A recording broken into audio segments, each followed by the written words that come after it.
Hey everyone, this is Dave Witcher, and this is the Radiant Moon webcast. I'm trying something new here. As I've said before, I've really been struggling with getting my videos and out, just making videos. It's really been a struggle, and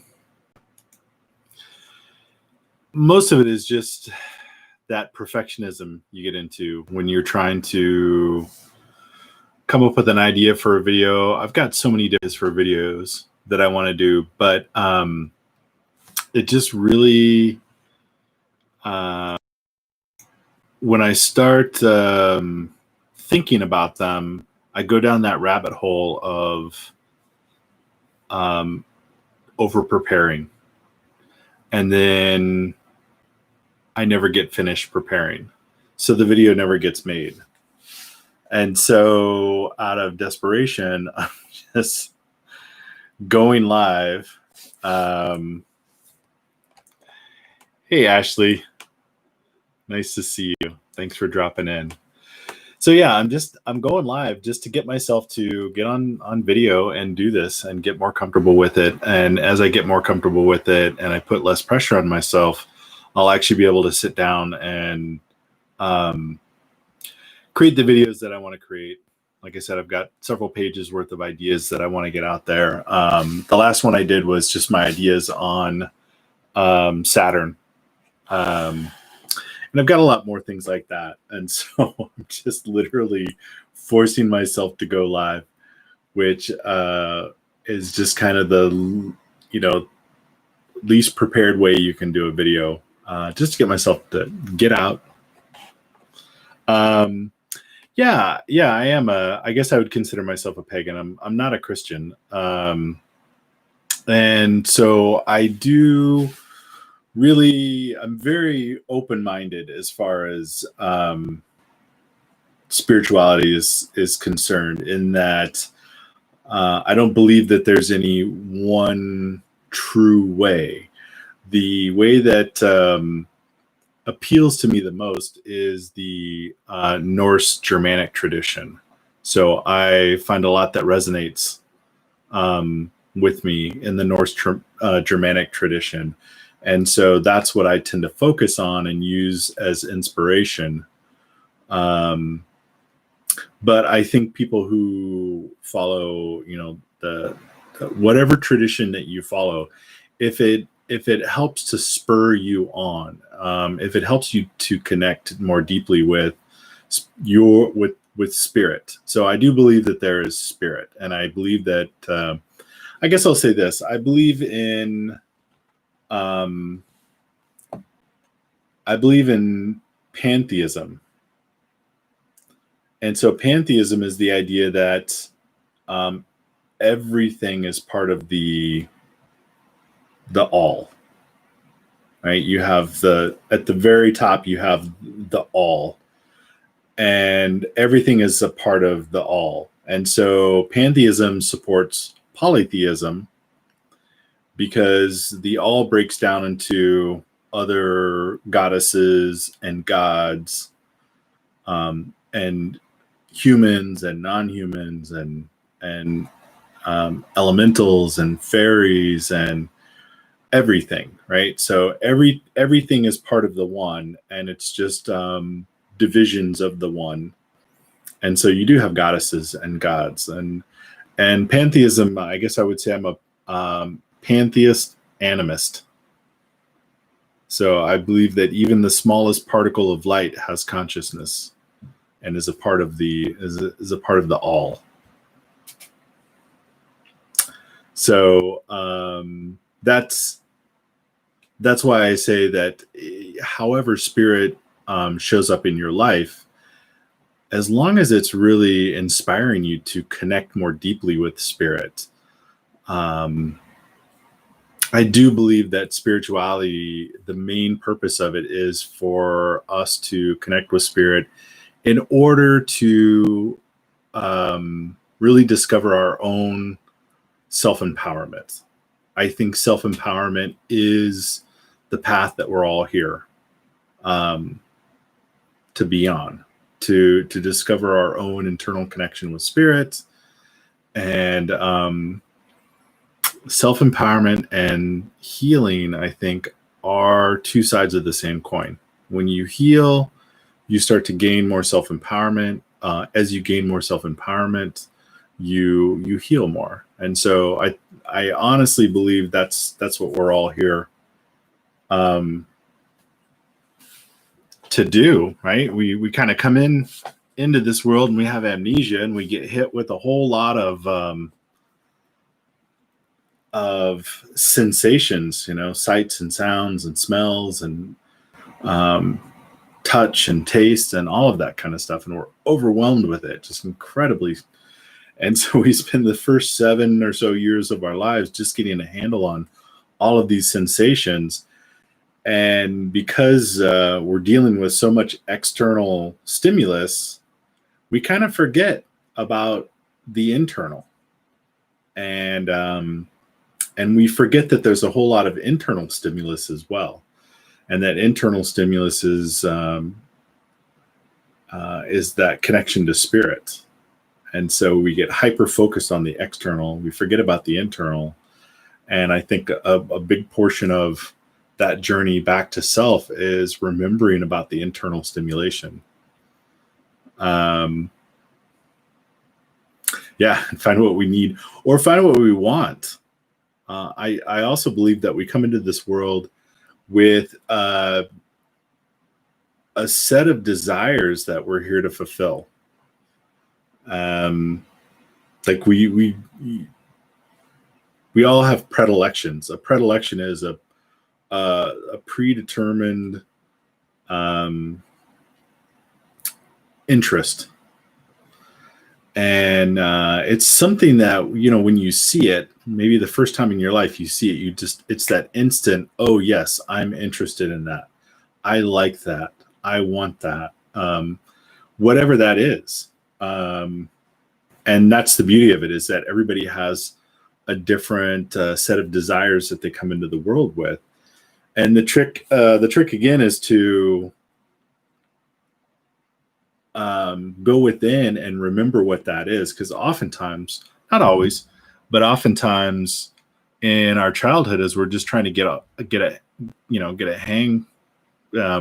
handle on all of this, and we have all these pressures on school and our family and this, that, and the other, and we forget what we actually really want to do when we come in to the world, or for a variety of reasons, we're told that it's not okay to want to do that. And so should I start my dad off with weed or hemp flower first? He has help. Well, so I don't know how to answer that. What I would do is, if you have a couple of different shops in your locale, take a look at those shops, see which ones get really good ratings, go in there, talk to the people that are working there and see if they, seem to know what they're talking about, and ask them that. I'm not, I always get teased for knowing a lot of things. But I'm not afraid to say I don't know something about something. So this is one of the areas where I'm not that knowledgeable on the difference between weed or hemp flower. But thanks for asking. I'll take any question. That's fine. I don't mind. But yeah, we all come in here to have certain experiences, and a big part of life is just remembering to get back to that. And I know that it certainly took me a long time and quite a bit of distress when I think the further you get away from what you're supposed to be doing in life, the more stress you start to feel. And I was in the corporate world and I was in Silicon Valley, and I became an executive in a video game company, and on paper that all seemed fantastic, but it was causing me more and more stress, and I had to just I got to the point where I just had to walk away from it all, and it took a little while of me. I knew that I need to get back to what do I really want to do in life, and it took a while for me to clear out the noise and be able to listen. Meditation that's what meditation really is for.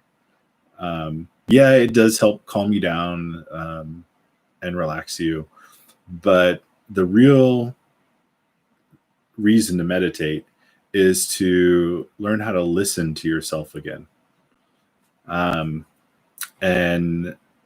in my experience, at least, where our truth comes from is in your gut. It's your second chakra. It's your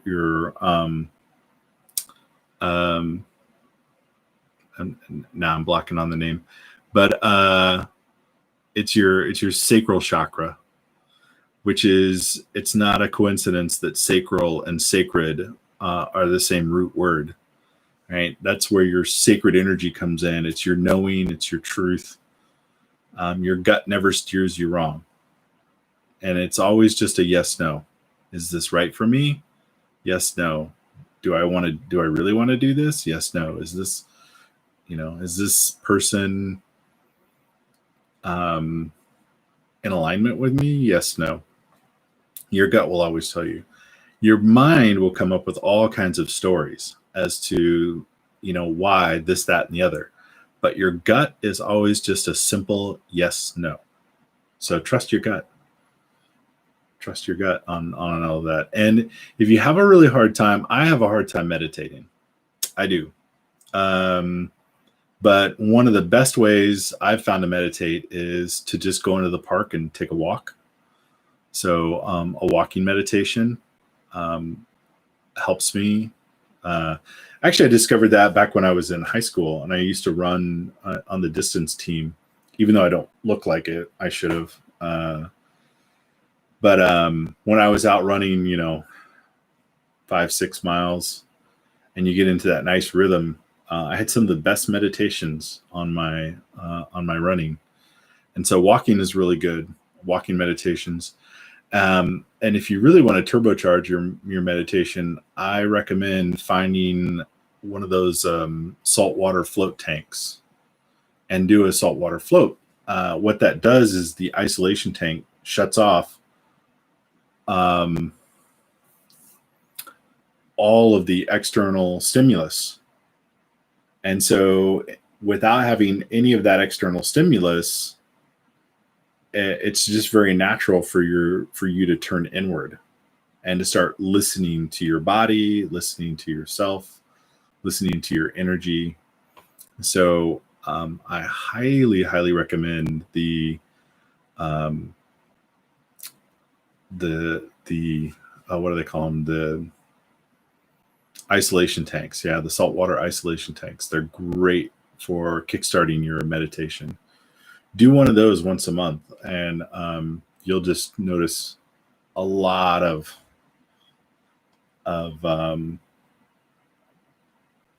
benefits and health benefits too. So one of the things that your body does is that when it shuts down, because when it doesn't have all of that external stimulation, it turns inward. It actually turns on a maintenance routine, and it starts doing a maintenance routine on your body.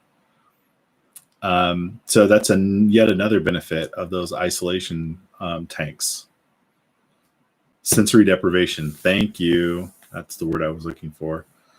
Sensory deprivation. Yeah, it's fantastic. I cannot recommend it enough.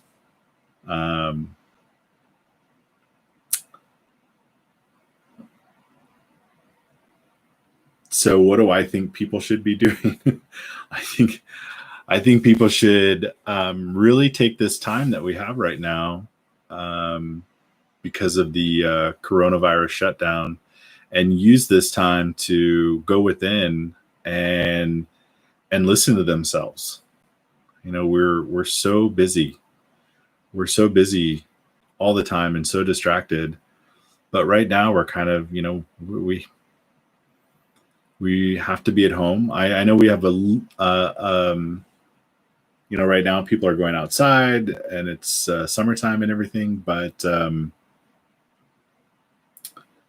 I think we're going to be struggling with this issue for the rest of the year, honestly.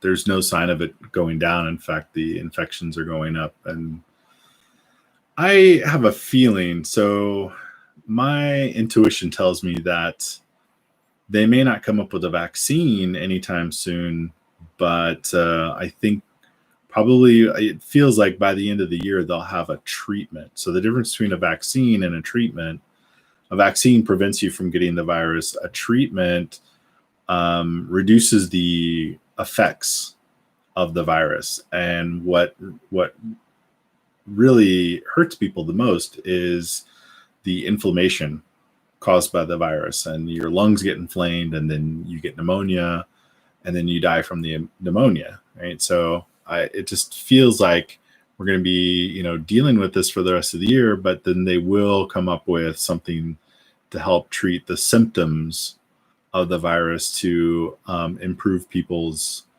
ability to deal with the infection. Also, they've shown a huge link between vitamin D deficiency and people who struggle with the virus. So if you get enough vitamin D, I think the statistic was 96% of the people who have died from the virus were vitamin D deficient. And so, although that's not causation, that's a correlation. Still, it seems that if you have sufficient amounts of vitamin D in your bloodstream, you're more likely to have a better outcome if you get infected. So vitamin D, you can get out in the sun. Yeah, everything, right? I'm in Missouri. I'm actually on the border of Kansas and Missouri. I'm in Kansas City. So our states are still fairly low, but it seems like most of the states are seeing another upswing in infection rates. So lots of water, good vitamin D, and be careful. It's just common sense. The problem is that it seems to be an extremely virulent virus, and so we're all probably going to get it at some point. The main thing is to try and slow it, so that if you do happen to be one of the people that has extreme symptoms from it, then there will be hospital facilities to help you out. But if we all get it at the same time, then our hospitals get overwhelmed, and that's when people really start dying. So Asheville, North Carolina. My grandfather lived in North Carolina, not too far from Asheville. It was a small area called Lake Lure. I don't know if you know that, but there's like Chimney Rock up in that area. And I know quite a few people in Asheville. It's a real hot spot of spirituality right now. So you're in the right spot, Ashley. And North Carolina is a beautiful state. So lots of beauty in that state. That's for sure. Well, I kind of talked about more than I thought I would talk about. What else can I say? I was on another podcast today, and it's called Your Essential Nature, and I'm doing it with 3 other people whom I really enjoy. And today we talked about innocence, and what does innocence mean to us? And for me, innocence, it's that feeling of safety, and I don't even know if we have it, how long we have it for as young children, but when you're a child, and you're 3, 4, 5 years old, and you're not old enough to really be aware clearly of what's going on with you, as long as all of your basic needs are being met and you're not being abused in some way, you generally we have a sense of safety about us. Like, we're safe to be ourselves and be in the moment. As a 4 and 5-year-old child, you're just really absorbed with what you're doing, and happily absorbed in what you're doing, and you don't worry about when lunch is going to come. You kind of know that at some point you're going to eat, and until then you get to just be absorbed in what you're doing. And I think all of that to me just feels like that safety of knowing that you're going to eat at some point in time. You don't have to worry about when, where, what, who, where, why, and that ability to just be yourself and do whatever activity you want to do. That innocence. And I think a big struggle is really getting back to that feeling of safety, and that feeling that the universe really will help you out if you believe it will. So one of the big things, the big topic is manifesting. How do we manifest? How do we manifest? Is it your desire? Is it the thoughts you always repeat to yourself over and over and over again? Certainly desire plays a part. That is for certain. You're putting a lot of energy and focus on something. That plays a huge part in it. But what I have found plays an even bigger part in manifesting is that we tend to manifest what we expect. So again, we tend to manifest what we expect in life. And you'll see that show up negatively whenever somebody says, like, oh, I never get that. And they'll say that over and over again, and they're literally just manifesting that. But then you'll notice that one person who they say, oh, I always get rock star parking, or I always get the best seat in the movie theater, or something like that. They've just got this thing where they are dead certain that it's always going to turn out right for them. And they'll say, oh, I always get this. And sure enough, they do.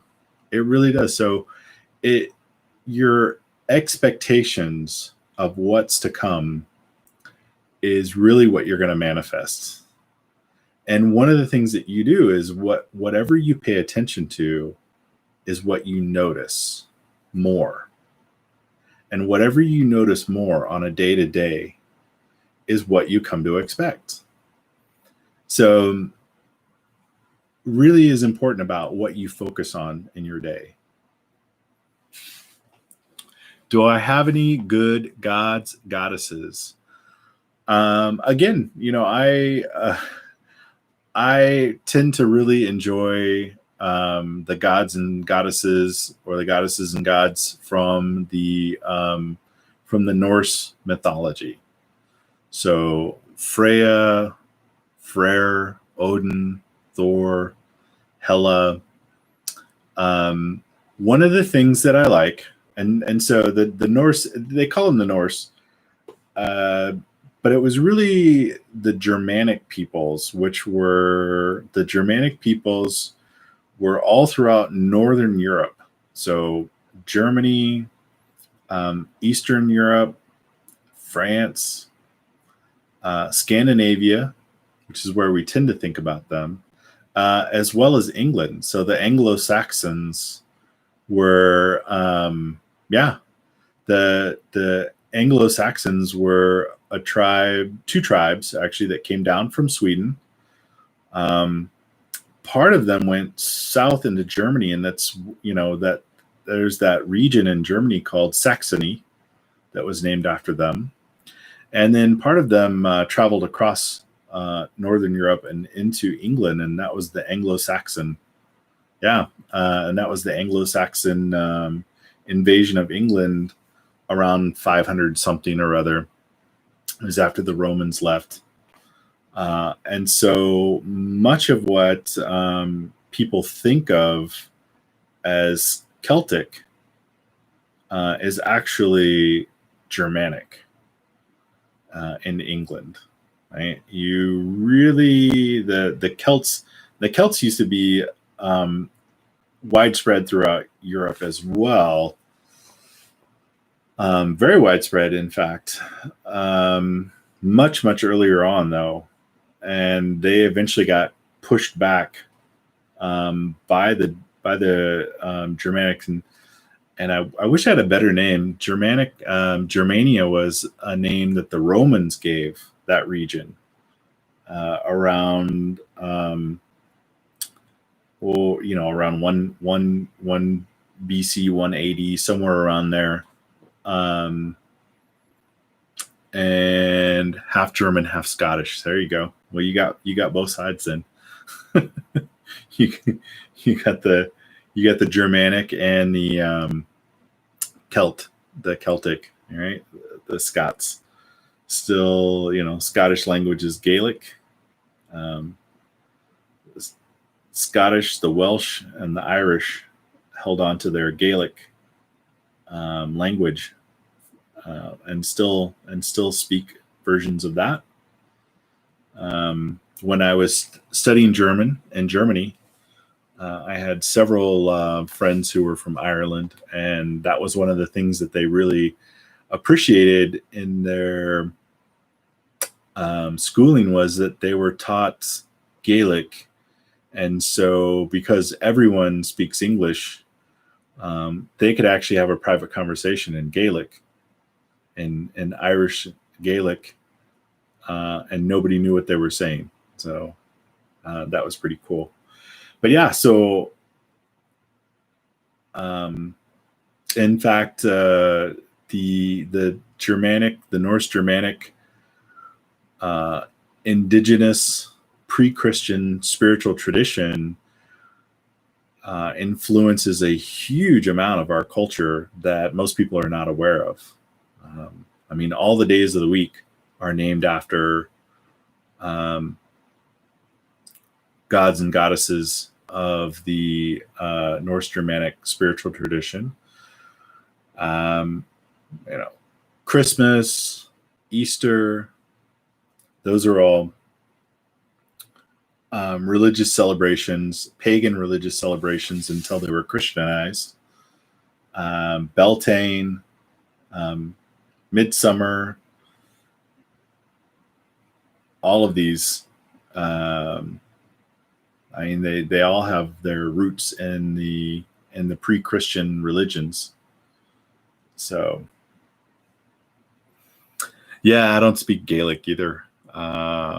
It is a fascinating language, but I do not speak it. I don't even pretend to speak it. But it's kind of one of the reasons why English is such a mishmash. Oh, okay, May 1st. Wow, May Day. There you go. Beltane.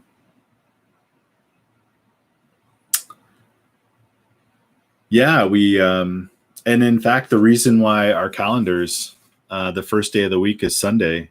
We all think the first day of the week is Monday, but when you look at the calendar, it's actually Sunday. And so Sunday is named after Suna, which is the goddess of the sun. So in Norse Germanic spiritual tradition, unlike other European traditions where the sun is masculine, the Norse Germanic tradition, the sun is actually a goddess, Suna. And so Suna's dag is Sunday, and it's the beginning. It's the beginning of the week, because they recognize that the sun was the creatrix of the entire solar system, of everything, right? So it was a goddess. It was feminine. Now the light coming off the sun is masculine energy, but the sun itself is feminine. It's the creator. So it's that creator energy. And the moon was masculine, Mane, and that's where we get the man in the moon. And the root word for the moon is also mind. So it's the mind, and as the moon reflects the light of the sun, the mind reflects the light of the soul. So the sun was the soul, and the moon was the mind. And so, but the light being reflected off the moon is feminine because it's passive. It's a passive light. It's feminine. It's healing. It's gentle. Whereas it all used to be no. So it's actually the other way around. And a lot of people don't know that, but yeah. And even in modern German, the article for the sun is the feminine, die Sonne, right? It's a she, because it was the goddess of the sun. The sun, they knew that the sun created everything. It was responsible for creating everything. Yeah. And the moon, the man in the moon. That's where we get the man in the moon. So, but again, everything has a masculine and a feminine. That's part of the duality, the dual, the dual nature of everything. And so the sun itself is feminine, but the light emanating from the sun is masculine. And while the moon itself is masculine, the light emanating from the moon is feminine. So it's all a balance of masculine and feminine. But it's just interesting to see how different cultures viewed the sun and the moon. So, well, I think women rule the world.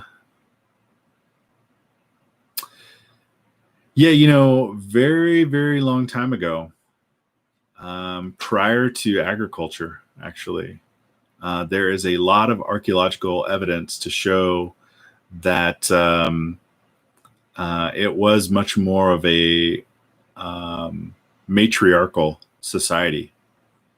So certainly the indigenous shaman for the Northern European tribes were, for the most part, 99% women. They were called vulva, and that word literally means staff bearer. They carried the staff, the rod. And so another interesting fact about the Germanic tribes was that it was the women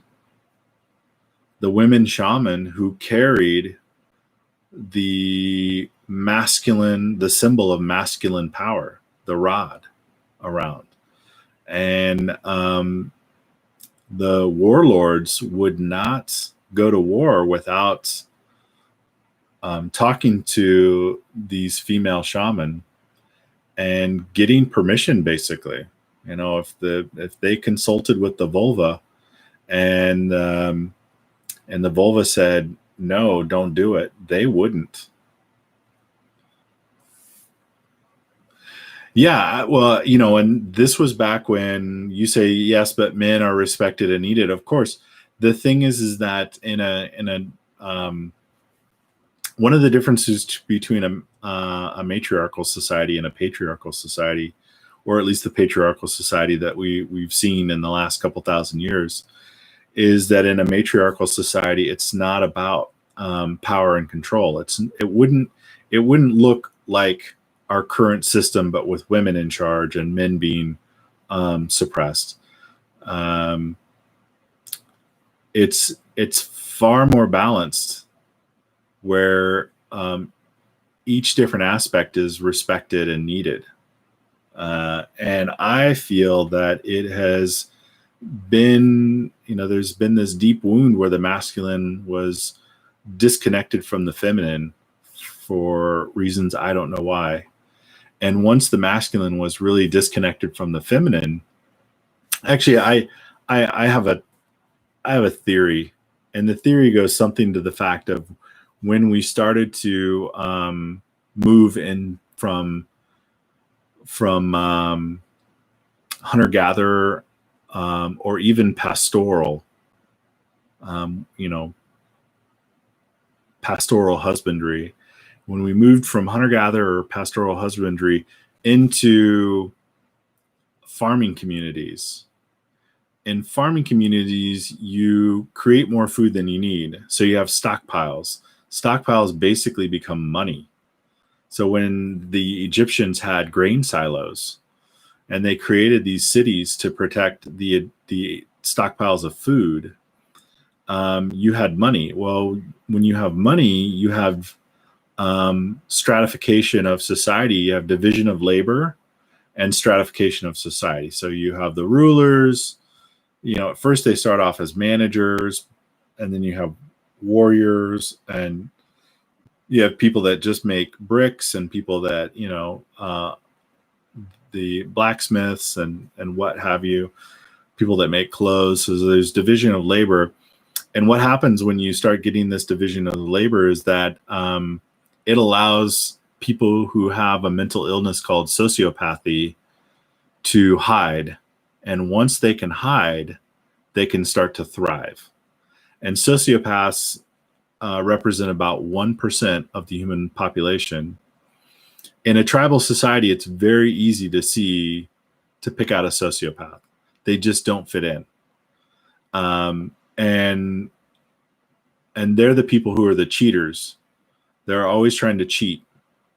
And when you're in a small tribe, you can't have any cheaters. Everybody has to pull their weight. And so the sociopaths can get kicked out of the tribe. And back then, it was basically a death sentence. To try and survive on your own back then was nearly impossible. Not impossible, but very, very difficult. So it was almost a death sentence. And so, but when you start getting into the agricultural society, where you have division of labor, stratification of society, wealth, sociopaths can hide in that, and they start actually doing really well. And they're literally like a human virus. They're a human form of a virus. And we see what our world has come to at this point. So sociopaths, one of their main features is that they don't have any empathy for other people. And to me, I see that as being completely cut off from the feminine energy. When you're cut off from the feminine energy, you're basically just masculine energy that has no real direction and no empathy, no connection to other people. So it's a very dangerous situation to allow to just occur, and we're seeing the outcome of it right now. I mean, we spend so much of the world's money on military that we don't need, and we're constantly in war, and we have so many people who are right on the brink of starvation, and then a few people who have just billions and billions of dollars that they don't need and can never use. So our world is completely out of balance, and getting it back into balance is what we need. Is, I believe, we need the women in the world to really start to heal. And as I said earlier, healing is basically self-empowerment. So we need to see the women really come into their self-empowerment, embrace that, and it's going to start to bring balance back into the world. Because as women start to heal, I believe that men will start to heal as well.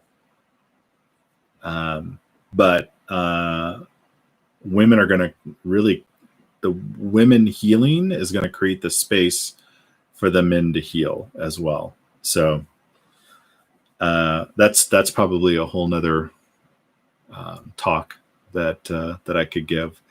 But yeah, the matriarchy, if you go back far enough, in Egypt, you'll see the sculptures of the Pharaoh and his wife sitting together. And what's interesting is if you get to pre-dynastic Egypt, so that was more, that was prior to 2500 BC, pre-dynastic Egypt, you'll see that the women will have, like, they'll be sitting next to each other, and the woman will have her hand on top of the king's hand. So the queen will have her hand on top of the king's hand, or on top of his shoulder, or something like that. And whenever you see two people together, the person who has their hand on top of the other person is the dominant person.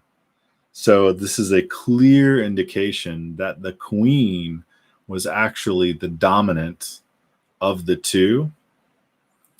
The Christian church is a problem. Yeah, it is a direct outgrowth of the sociopathic, and I don't like to even call it patriarchy, because patriarchy makes it seem like men are doing really well at the expense of women, when a lot of men that I know are suffering as well. Maybe not suffering as much as women, although, men do commit suicide 3 times more often than women do. And I feel like that is because we're so disconnected from our feminine energy. But the Roman Empire created the modern Christian church as a way of maintaining control. One of the first things that they did was they destroyed all the religions that had an ounce of feminine power to them. They destroyed. It was one of the most bloody, fundamentalist, murderous purges in recorded history. They just killed everybody who had, definitely sad AF. And so, I mean, we lost a lot of wisdom when that happened in the world. We lost a lot of wisdom. And you see that this continued all the way up into like the 16th century with the witch burnings. I mean, yeah, so sad, but I saw it as sad as fuck, which it was, and is. And so, I mean, we still had witch burnings back in the 1600s. So the 17th century, all the way up to the 17th century, we still had lots and lots of people getting murdered by the Christian church for even just maybe worshiping feminine power. I mean, think about that. That's crazy. Al-Qaeda and ISIS, they wish they were as effective as the Christian church was, right? That's what they want to be when they grow up. And, a lot of people would say, well, that's not what the Christian church is like now. But then you have, Christians going out and murdering people who, at abortion clinics and things like that. So it's still part of it. It's still part of that religion, that fundamentalist thinking, my way or the highway, and it's incredibly fundamentalist and misogynistic.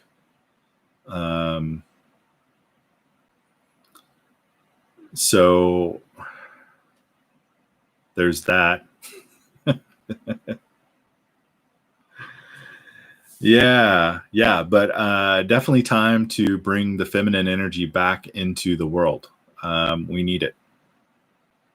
We absolutely need it. And we need it for the sake of women and men, for everybody. Like, our world is in desperate need. Years ago, I want to say about maybe about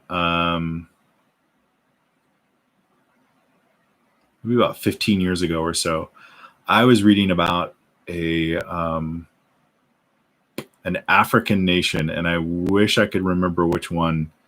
They had so many deaths due to AIDS in their government that by necessity they had to start putting women in government. They were running out of men. The men were dying from AIDS. And what happened was that African government, the more women they had in it, the better it started doing, because the women actually used the money for things that the government needed for the country. Right? They were spending that money on things that were actually helping, instead of wasting that money on God knows what. Thank you, Ashley. Have a good night. Yeah. And the after several years, the country really started to improve. No, not Haiti. No, it wasn't. It was an actual African nation. So I need to try and look that up, but I was amazed by that story. It was such a kind of a proof positive, that because everyone was so like, well, doubting that women could be good governors, that they could govern well, right? And here was seemingly proof positive that the more women you get into government, the better off the country functioned. Yeah. I actually voted for the Green Party candidate. Oh, what was her name? But yeah, I voted for a woman last time too. What was her name? Dr. I can't remember. It's late. But yeah, I have no problem voting for women for office. Absolutely not. I have no problem voting for men, but I honestly believe the more women we get into to government, it's going to balance things out. We're going to see a shift. So, all right. Well, I think I'm going to end it on that, because that's actually a great note to end things on. We need more women in government. We need more women in leadership positions. It's going to bring a lot of really good balance. It's going to help everybody out. And yes, yeah, I do. All right, and that's it. Well, have a good night. I'm glad I jumped on to do this live presentation. Hopefully next time it won't be quite so rambly. But I enjoyed it anyway. Thank you for participating, and have a great evening. Bye.